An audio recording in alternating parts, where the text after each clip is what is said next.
Hi, um, my name is Alan, and I've been assigned to present on a brief exercise 11.4, and I've already attended to this exercise, and as you can see, I already have the answers.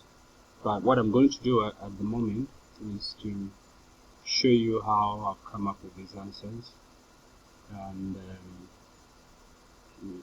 yeah, basically I'm going to use the spreadsheet where I've already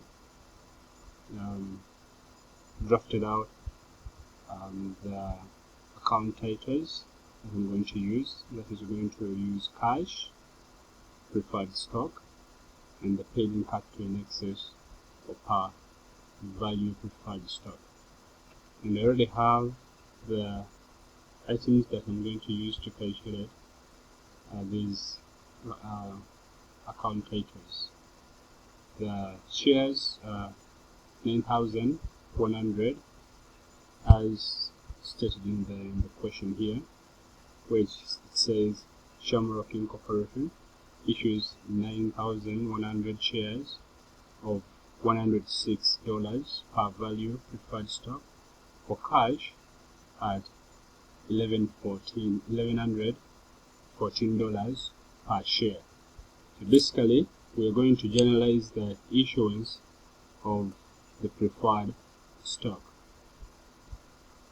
So now we're going to use the spreadsheet. So how do we come up with cash? How do we calculate cash? We do this by multiplying the shares that are issued times the amount per share, which is 114 US dollars. Sorry, I didn't go.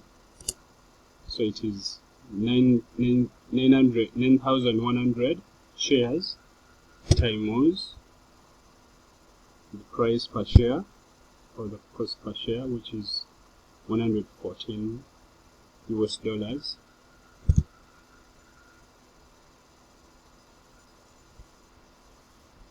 which gives us 1,037,400 US dollars. For cash, we have to debit it because this is money coming in from the shares being sold. Then we're going to credit preferred stock and paid in capital in excess of our value of preferred stock. So how do we get the preferred stock? We get the preferred stock by multiplying the shares. This is equals the shares times the per value preferred stock,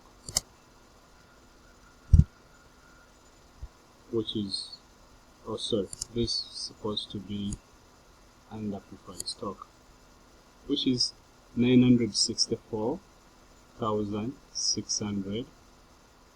Then how do we get the paid in capital in excess of per value preferred stock?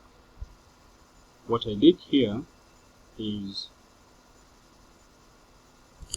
I subtracted the per share, that is the 114 US dollars, minus the per value preferred stock, which is 106, and you get 8 US dollars. So you're going to use this difference to multiply it with the shares that are being issued to get the paid in capital in excess of per value preferred stock. So that is the shares times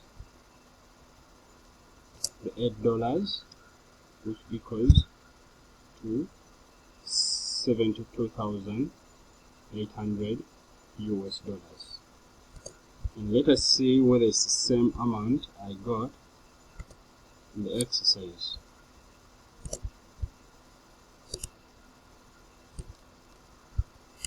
Exactly. So that's how I came up with these answers, and I hope that presentation will be of great value to all of you. Thank you so much. Bye-bye.